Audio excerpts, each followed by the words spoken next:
Did you know that most people use less than 10% of their mind's potential? Imagine what could happen if you learned to access more of your subconscious power. In this video, we'll explore how to use more of your mind in special ways, inspired by the Silva Method and mind expansion techniques. Welcome to Subconscious Secrets. Let's unlock the hidden power within. Chapter 1. Using more of your mind in special ways. Imagine coming into direct, working contact with an all-pervading higher intelligence and learning in a moment of numinous joy that it is on your side. Imagine, too, that you made this contact in such simple ways that for the rest of your life, you need never again feel helplessly out of touch with something you always suspected was there, but could never quite reach. A helpful wisdom, a flash of insight when you need it, the feeling of a loving, powerful presence. How would it feel? It would be a peak experience not too different, perhaps not different at all, from spiritual awe. This is what it feels like after 4 days of Silva Mind Control training. So far, more than 500,000 people know. They have been through it. And as they become more accustomed to using the methods that produce this feeling, they settle down into a calm, self-confident use of new powers and energies, their lives richer, healthier, freer of problems. Shortly, José Silva will explain some of these methods so that you will be able to start using them yourself. First, let's look in on the beginning of a mind control class and see what takes place. The Silva Mind Control Method. To start off, there is an introductory lecture of about 1 hour and 20 minutes. The lecturer defines mind control and outlines the 2 decades of research that led to its development. Then, briefly, he describes ways the students will be able to apply what they learn in improving health, solving everyday problems, learning more easily, and deepening spiritual awareness. A 20-minute break follows. Over coffee, the students become acquainted. They are from widely varying backgrounds: physicians, secretaries, teachers, taxi drivers, housewives, high school and college students, psychiatrists, religious leaders, retired people. This is a typical mix. After the break, there is another 1 hour and 20-minute session beginning with some questions and answers, then down to business with the first training exercise, which will lead to a meditative level of mind. The lecturer explains that this is a state of deep relaxation, deeper than in sleep itself, but accompanied by a special kind of awareness.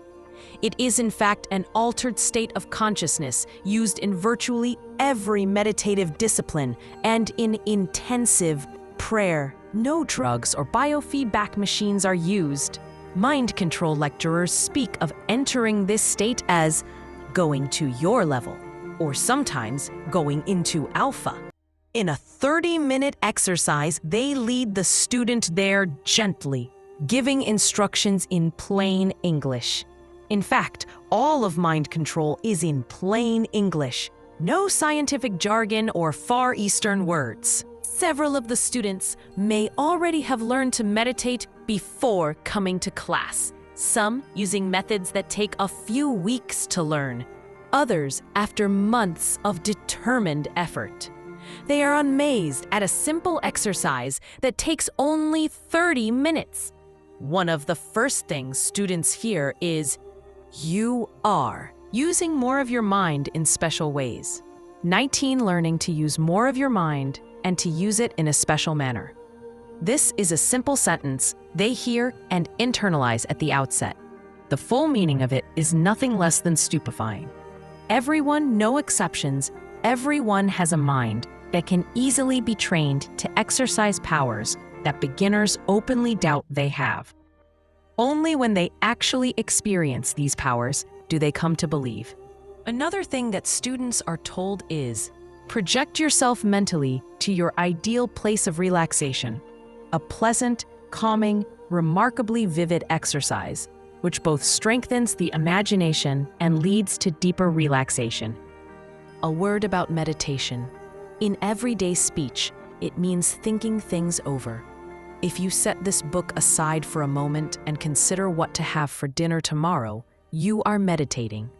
But in the various meditative disciplines, the word has a more specific meaning, referring to a special level of mind.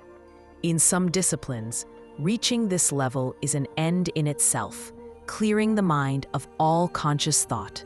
This produces a pleasant calm and goes a long way toward relieving and preventing illnesses caused by tension, as countless studies have proved.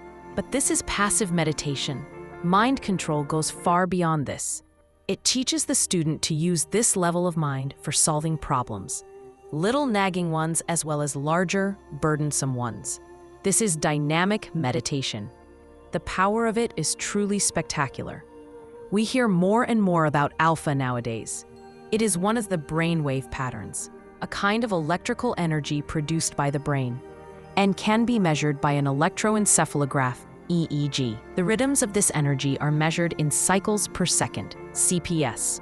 Generally, about 14 CPS and up are called beta. The Silva Mind Control Method waves, about 7 to 14 are alpha, 4 to 7 beta, and 4 and below are delta. When you are wide awake, doing and achieving in the workaday world, you are in beta, or outer consciousness, to use mind control terminology. When you are daydreaming, or just going to sleep, but not quite there yet, or just awakening, but not yet awake, you are in alpha. Mind control people call this inner consciousness. When you are asleep, you are in alpha, theta, or delta, not just alpha alone, as many believe. With mind control training, you can enter the alpha level at will and still remain fully alert. You may wonder what it feels like to be in these different levels of mind. Being in beta, or wide awake, does not produce any one particular feeling. You might feel confident or fearful, busy or idle, engrossed or bored. The possibilities in beta are endless. In the deeper levels, the possibilities are limited for most people.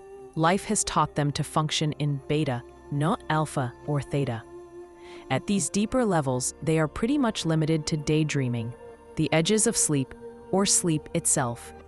But with mind control training, useful possibilities begin to multiply with no end in sight.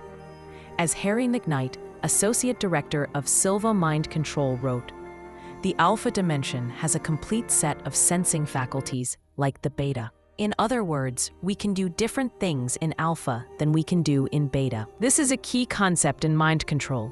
Once you become acquainted with these sensing faculties and learn to use them, you will be using more of your mind in a special manner. You will actually operate psychically whenever you want to, tapping in on higher intelligence. Most people seek out mind control as a way to relax, to end insomnia, to find relief from headaches, or to learn to do things that cost great efforts of will, such as stopping smoking, losing weight, improving memory, studying more effectively. This is what most of them come for. They learn much, much more. They learn that the 5 senses, touching, tasting, smelling, hearing, and seeing, are only a part of the senses they were born with. There are others, call them powers or senses, once known only to a gifted few, and to mystics who developed them over lifetimes removed from the active world. The mission of mind control is to train us to awaken these powers. What this awakening can mean was well put by Mademoiselle's beauty editor, Nadine Burton, in the March 1972 issue. The drug culture can have its mind-expanding pills, powders, and shots. I'll take mine straight. Mind control does expand your mind.